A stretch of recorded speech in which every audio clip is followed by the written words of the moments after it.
அன்பர்களே, இன்று நாம் பார்க்க இருக்கும் மந்திரம் தனதா யட்சினி மந்திரம்.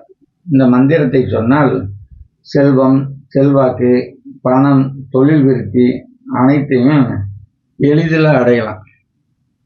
இந்த தனதா யட்சினி என்பவர் யார் அப்படின்னு ஒரு கேள்வி இருக்கு. இது எல்லா கோயில்லையுமே, அதாவது கையில் ஒரு விளக்கோட இல்லை ஏதோ ஒன்று கையில் வச்சுக்கிட்டு எல்லா கோயில்லையுமே பழமையான கோயிலில் முன்னாடி நுழைவாசலில் இருக்கும். அது எச்சகர் காலத்தில் இருந்து வந்தது. அதை எச்சைனி அப்படின்றது ஆண்களுக்கு வசியமாக, பெண்களுக்கு எச்சகர் வசியமாவாங்க. இது செய்முறை எப்படி அப்படின்னா, ஒரு சின்ன குடுவையில் நம்ம இந்த இதில் கொடுத்துருக்க மந்திரத்தை ஒரு தகட்டில் எழுதி சுருட்டி மஞ்சள் நூல் போட்டு கட்டி அதை அந்த குடுவைக்குள்ள போட்டுடணும். அதோட பச்சரிசி, அது மஞ்சள் பூசி அது கொஞ்சம் உள்ளே போடணும். அதுக்கடுத்து ₹1 காசு அது போடணும். மூலிகை பொருளான சென்னாயூருவி வேறு அதை உள்ள அந்த குடுவையில் போட்டு அதை ஒரு மஞ்சள் துணியில் கட்டி அதுதான் இந்த தனதா யட்சினி அப்படின்னு நினச்சி அதுக்கு சூடம்பத்தி காமிச்சு, சூடம்பத்தி, வாழைப்பழம் இதில் வச்சு காலையில் 5 மணிலேருந்து 7 மணிக்குள்ள இந்த மந்திரத்தை 108 தடவை சொல்லணும். மாலையில் 7 மணிலேருந்து 9 மணிக்குள்ள இந்த மந்திரத்தை 108 தடவை சொல்லி வரும்போது அனைத்து விதமான கஷ்டங்களும் தீரும். பணம் வந்துக்கிட்டே இருக்கும். அவங்கவுங்க எந்த தொழில் செய்கிறாங்களோ அதுக்கு தகுந்த மாதிரி பணம் வந்துக்கிட்டே இருக்கும். எந்த இடத்துலையும் லாக் ஆகாது. அந்த அளவுக்கு ஒரு அருமையான எச்சரிக்கை இது. இது சிறு தேவதை அப்படின்றதுனால எல்லாருக்குமே பணத்தை வாரி கொடுக்கும். சொன்னதை செய்ய, வேலை இல்லாதவங்களுக்கு வேலை வாங்கி கொடுக்கும். தொழிலில் மாற்றம் தேவை அப்படின்றவங்களுக்கு தொழில் மாற்றத்தை ஏற்படுத்தும்.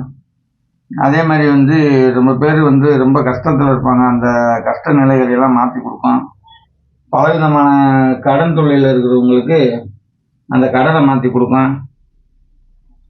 இதெல்லாம் அது கூட ஒரு சக்தி இருக்கிற மாதிரியே இருக்கும். இந்த மந்திரத்தை நம்ம 108 தடவை சொல்லும்போது உடம்புல ஒரு வைப்ரேஷன் தெரியும். அந்த அளவுக்கு இந்த மந்திரம் ரொம்ப சிறப்பு வாய்ந்தது. இந்த மந்திரத்தை நான் பல பேருக்கு கொடுத்துருக்கேன். அவங்க இப்போதைக்கு நல்ல ஒரு, அதாவது நிறைவாக இருக்காங்க. அதை மட்டும் தெரிஞ்சுக்கணும். இந்த மந்திரம் அவ்வளோ நல்லாவும் வேலை செய்யும்.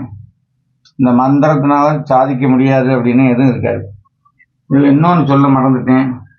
இதை அதாவது இது பிளாமரத்தடியிலேருந்து இந்த மந்திரம் சொல்லணும் அப்படின்றது விதி. இல்லை அப்படின்னா மூங்கில் மரத்தடியில் இருந்தது சொல்லணும் அப்படின்றது சொல்லியிருக்கு, ஏட்டுச்சுவடியில் சொல்லியிருக்கு. ஆனால் நம்ம இப்போ அப்படி செய்ய முடியாது அப்படின்றதுனால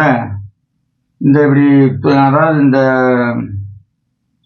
ஒரு மூங்கில் சின்னதாக செடி மாதிரி விற்கிறாங்க, அதை வாங்கி பயன்படுத்துங்க. இது மூல மந்திரம் ஓம் ஹரீம் ஸ்ரீம் க்ளீம் தனதாயை ஐம் நம் லம் மமவசம் குரு குரு சுவாகா. ஹரீம் அப்படின்ற வார்த்தை அந்த அம்மாவை குறிக்கிற வார்த்தை. இது ரொம்ப இதாக சொல்லுங்க. அந்த மூங்கி, இது வாசத்துக்கு பயன்படுத்துகிற மூங்கியை வாங்கி அது தண்ணியில் போட்டு அதை வச்சுக்கிடுங்க. பக்கத்தில் வச்சு இந்த மந்திரத்தை சொல்லும்போது ரொம்ப அருமையான பலன் ஏற்படும். அதே மாதிரி நான் சோழி பிரசனம் நடத்திக்கிட்டு இருக்கேன். அந்த சோழி பிரசனத்தில் முக்காலத்தையும் சொல்ல முடியும். ஒவ்வொருத்தரும் எதுக்காக வேண்டி வர்றாங்க அப்படின்றத அத்தனை விஷயத்தையும் சொல்லலாம். அந்த அளவுக்கு அந்த மந்திரம் ரொம்ப, அந்த சோழி பிரசனம் ரொம்ப நல்லா இருக்குது. என்கிட்ட கற்றுக்கிட்டு போனவங்களும் அதை இப்போ தொழிலாக செய்கிறாங்க. அதே மாதிரி இந்த ஏட்டுச்சுவடியில் 200 பக்கத்துக்கு புத்தகம் எழுதி வச்சுருக்கேன். அந்த புத்தகத்தில் எல்லா விதமான வாசியம், மோகனம், தம்பனம், அஷ்டகர்மம் அத்தனையும் இருக்குது. தேவதைகள் சித்தி இருக்குது, மை செய்கிற முறை இருக்குது. எல்லா முறையிலுமே அதில் அடங்கியிருக்கிறதுனால இது 2 இருந்தாலே ஒருத்தர் முழு மாந்திரியர் ஆகிறது உறுதி. அந்த அளவுக்கு எல்லாருமே இதை பயன்படுத்தணும். ஒவ்வொருத்தரும் தெரிஞ்சுக்கிறேன்னு அப்படின்ட்டு நான் வேண்டிக்கிறேன். அதே போல் இதுக்கு அந்த புத்தகம் வேணுன்றவங்களாம் எனக்கு ஃபோன் பண்ணி கேட்டு வாங்கிக்கிறேங்க.